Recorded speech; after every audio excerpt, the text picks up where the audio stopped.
Olá, estamos aqui com o projeto Explorando o Espiritismo, a minha relação com o mundo, falando sobre o tema do mês, a arte de amar em tempos de descarte. E essa semana nós vamos falar sobre a fuga do encontro. Para isso, eu indico a leitura do livro Desafios da Vida Familiar, de Raul Teixeira, pelo espírito Camilo. Essa literatura é pautada numa questão específica do Livro dos Espíritos, em que justamente começa-se a questionar sobre essa configuração familiar que Deus constituiu na nossa trajetória, né? Na nossa encarnação. E o livro inicia, na primeira parte, com o título O Plano Divino da Família, onde é recuperada essa passagem do Evangelho. No espaço, os espíritos formam grupos ou famílias entrelaçados pela afeição, pela simpatia e pela semelhança das inclinações. Ditosos por se encontrarem juntos, esses espíritos se buscam uns aos outros. Essa passagem está no capítulo 4 do Evangelho segundo o Espiritismo. Nós estamos aqui falando justamente da fuga dos encontros, justamente para que a gente reflita sobre o que nós estamos fazendo com esse recurso, né? Que são os encontros. Eu venho reforçando que viver em sociedade é uma lei, justamente porque a lei divina se resume no amor. Isso significa que os encontros nos são favoráveis. O que eu chamo a atenção para essa reflexão sobre os encontros? Aqui no Evangelho, eles usam essa expressão: os espíritos formam grupos ou famílias. Então, nós não estamos falando somente da constituição familiar. Nós estamos falando dessa atração entre as pessoas. Quer dizer, eu me sinto atraída por determinadas pessoas e constituo a partir dessa atração uma relação, seja profissional, seja de amizade, seja social, familiar, né? E aí, a espiritualidade, então, nos explica que o que faz com que a gente insira pessoas na nossa vida, ou que a gente se insira na vida de outras pessoas, são a afeição, a simpatia e a semelhança das inclinações. Esse mecanismo que Deus criou, que nos une, que oportuniza os encontros, é justamente para que através da relação com o outro eu me conheça. Porque esse encontro de visões, de valores, de crenças, de condutas, faz com que eu consulte a minha própria inteligência. E é através desse encontro que eu vou conhecendo as minhas fortalezas e as minhas fragilidades. À medida que eu vou, então, tendo acesso às minhas maturidades e às minhas imaturidades, eu vou buscando cada vez mais fortalecer o que eu tenho maduro e amadurecer o que precisa de maturação. Portanto, os encontros são excelentes oportunidades de desenvolvimento. Aliás, sem eles nós não conseguiríamos nos desenvolver. Acontece que nós precisamos compreender que os encontros nos trazem responsabilidade. Se eu estou num mercado e eu vou passar por um caixa em que há um atendente ali, uma pessoa atendendo, porque hoje nós temos caixas automatizados, mas se eu passo por um caixa em que tem um ser humano, um espírito ali me atendendo, eu inicio o encontro. E esse encontro me oferece a oportunidade de utilizar da minha inteligência para chegar no objetivo final, que no caso é efetivar uma compra. Eu posso fazer com que essa experiência seja benéfica, harmoniosa, positiva para as duas partes, ou eu posso fazer desse encontro um encontro infeliz. A depender da maneira como eu trato a pessoa, a depender da maneira como eu lido com a forma que ela me trata. Porque o interessante dos encontros é que eles não dependem somente da minha escolha em como lidar. O encontro é uma equação em que tem, no mínimo, duas partes. Eu escolho como eu vou lidar. O outro escolhe como ele vai lidar. E pode ser que a maneira que o outro lida não me agrade. Pode ser que não só não me agrade, me coloque em prejuízo. Aí nós precisamos resgatar a justiça divina. Porque Deus permitiu que houvesse esse encontro? Porque Deus permitiu que eu e esse espírito nos atraíssemos? Eu poderia ter passado por um outro caixa, poderia ser outra pessoa aqui, entende? Trazendo o exemplo, né, que eu estou trabalhando. Mas isso é em tudo. Você foi assistir um jogo de futebol no estádio e conheceu uma pessoa. E a partir dali começou a desenvolver uma amizade com essa pessoa. E essa relação de vocês começa a te trazer coisas boas, começa a te trazer coisas desconfortáveis. Vai da experiência de cada um. Porque Deus permitiu que naquele dia, daquele jogo, você tivesse conseguido ir, essa pessoa tivesse conseguido ir. Né? E aí vocês tiveram uma experiência bacana ou uma experiência ruim.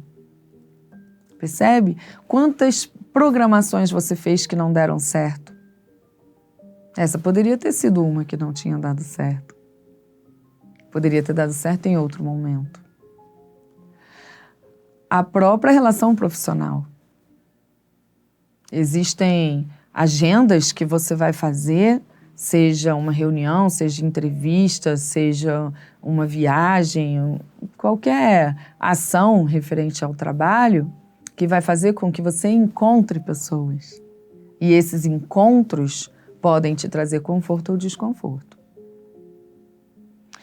Como que você lida com o encontro? Utilizando do livre-arbítrio em escolher como você vai lidar com a situação. Lúcido da responsabilidade que você tem, do que você faz com a sua inteligência, com os seus talentos, com os seus recursos. Você não pode se relacionar com as pessoas sem estar consciente de que o que você falar, o que você fizer, o que você entregar a ela, vai gerar nela consequências. Por isso você precisa raciocinar e fazer uma escolha lúcida sobre o que você vai fazer, como você vai fazer. Porque você vai responder pelo que você causou nela. Como que você responde pelo que você causou nela? Precisando confrontar o efeito. Alguns efeitos a gente lida em tempo real. Outros efeitos vão aparecer lá na frente, quando você estiver mais maduro moralmente e estiver em condições de enfrentar as consequências dos seus atos. Por isso, hoje, você vivencia alguns desafios relacionais, alguns desafios em muitos encontros, porque você está reparando desequilíbrios causados em momentos anteriores, seja nessa vida ou em vida anterior. Mas não há somente os desafios relacionais. Há muitos encontros que te dão a oportunidade de transformar em encontros felizes. Mas se você escolher encolerizar esse encontro, com palavras negativas, com atitudes agressivas, com críticas, né? Você vai cativar do outro algo ruim. A vida é uma constante impermanência. E nós precisamos compreender que o amor possui um desapego. Porque o amor serve, não consome. Muitas pessoas vão passar pela nossa vida e ficar por mais tempo. Muitas vão passar e ficar pouquinho tempo. Mas todas que nós atraímos nos dão a oportunidade do autoconhecimento, não só para que a gente se conheça, mas para que a gente utilize desse conhecimento para aprimorarmos o nosso jeito de ser. Cada encontro pode ser mais maduro. Cada encontro pode ter uma conduta melhor sua. Mas se o seu quinto encontro tem de você o mesmo que o primeiro, o que você está fazendo com a sua trajetória? Sem se desenvolver. O que você está fazendo desses encontros, se você não utiliza esses encontros para se desenvolver? Por isso, essa leitura é tão profunda em nos chamar a atenção de que todas as pessoas que entram na nossa vida, que passam pela nossa vida de alguma forma, são resultados da afeição, da simpatia e da semelhança das inclinações. Por isso a fuga é uma covardia. Você está fugindo do que faz parte de você. Fugir do outro é fugir de si mesmo. Porque o que te incomodou nesse encontro não tem a ver com o outro, tem a ver com as suas fragilidades. Jesus, no seu lugar, não teria se sentido tão frustrado, não teria se machucado tanto, não teria se sensibilizado tanto. Por que te incomodou? Mesmo que o outro tenha, sim, tido uma atitude na ausência moral, mesmo que o outro tenha sido injusto ou desrespeitoso, ou não tenha tido atitudes benevolentes, isso fala sobre a imaturidade dele. Mas o quanto isso te feriu, te incomodou, a ponto de você querer fugir, fala sobre você. Você pode fugir? Pode. Deus te dá a liberdade de escolher como lidar com a situação. O problema é que quando você foge, você não resolve essa fragilidade que você tem. O que acontece? Amanhã há um outro encontro em que você sente a mesma fragilidade. E aí você foge de novo, não resolvendo essa sensibilidade que você tem. Portanto, a fuga dos encontros é um ato de sabotar sua própria evolução e negar a vivência do amor. Porque o amor se posiciona, se faz presente, comunica. No amor, a gente se dispõe a sentir a dor de se posicionar, porque a gente não suporta a dor de ser ausente, injusto, destrutivo com o outro. Tomemos cuidado nesse momento que estamos da nossa vida no mundo, em que temos tantos recursos para utilizar, tornando as fugas mais fáceis. Porque a gente acaba utilizando da fuga como um recurso que atrasa a nossa evolução. Esse é o agravamento da fuga. Quando você foge dos encontros, da lida dessas relações, você atrasa o seu desenvolvimento. De novo, não é sobre o outro. Deus vai conduzir o outro na trajetória dele. Se você teve um encontro com uma amiga, um encontro com a sua tia, com a sua vizinha, com o seu médico, com um primo, e esse encontro te causou desconforto, se você fugir, esses espíritos vão continuar sendo conduzidos por Deus em seus processos evolutivos. Porque eles estão confrontando as suas verdades, estão na linha de frente das suas vidas, vivendo o que a experiência no mundo lhe proporciona de aprendizado. Mas você não. Você vai parar, você vai estacionar, com tantas descobertas a serem feitas, com tantas habilidades a serem desenvolvidas, com tantos potenciais. Você é filho de Deus, você é filha de Deus. É inteligência em ação e desenvolvimento. É um pulsar do amor, aprendendo a ser amor.